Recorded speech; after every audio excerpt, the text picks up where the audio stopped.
I accidentally fell into nuclear wastewater. Never expected it would take me to the peak of my life. I got in the car to go home and change clothes. My body started shaking uncontrollably. The next second, I coughed up a puddle of black sticky stuff. I didn't care at first, forcing myself to get back home. Then I was hunched over the toilet, throwing up non-stop. Everything coming out was the nuclear wastewater that got in my stomach. An intense chill took over my entire body. Even wrapped in thick blankets, I was still shaking from the cold. My body was quietly mutating. The next day, I woke up. My body mysteriously returned to normal. I felt power surging to my whole body. I thought everything was fine. I went to work at the construction site like usual. Never expected to run into a gang shootout. A bullet instantly knocked me off the 18th floor.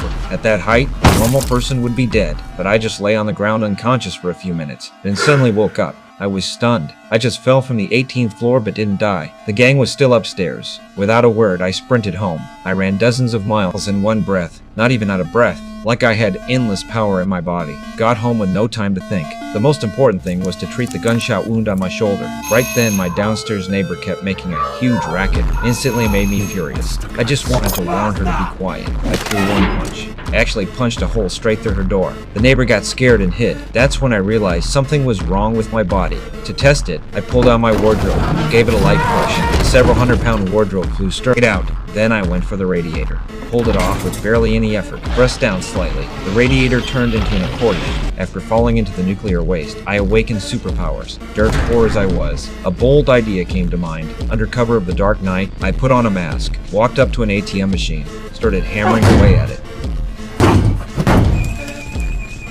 With a little effort from my hands, I ripped the several hundred-pound ATM straight out of the wall, carried it right back home. Now I had cash. Went straight to the convenience store, bought a ton of ice cream, stuffed the fridge completely full, was about to change the dressing on my shoulder wound. The gunshot wound had miraculously healed. The muscles on my body became even more solid, like I could kill a bull with one punch. Just as I was in shock, suddenly heard screaming from my neighbor's place. I slowly walked out my door. A few thugs were harassing my downstairs neighbor. I was always just an honest guy, didn't have the courage to help, pretended to walk past and headed downstairs, lit up a cigarette. The thug leader suddenly didn't like the look of me, slapped me across the face, told me to get lost, then dragged my neighbor into the room, planning to hurt this beautiful girl. At the critical moment, I burst through the window. This time I wouldn't let these thugs get away. The fat guy came up and slapped me. To me, it was like a tickle. The next second, I lifted the 300-pound fat guy straight up. Under everyone's shocked stares, I threw the fat guy flying. Another thug tried to come forward. The next second,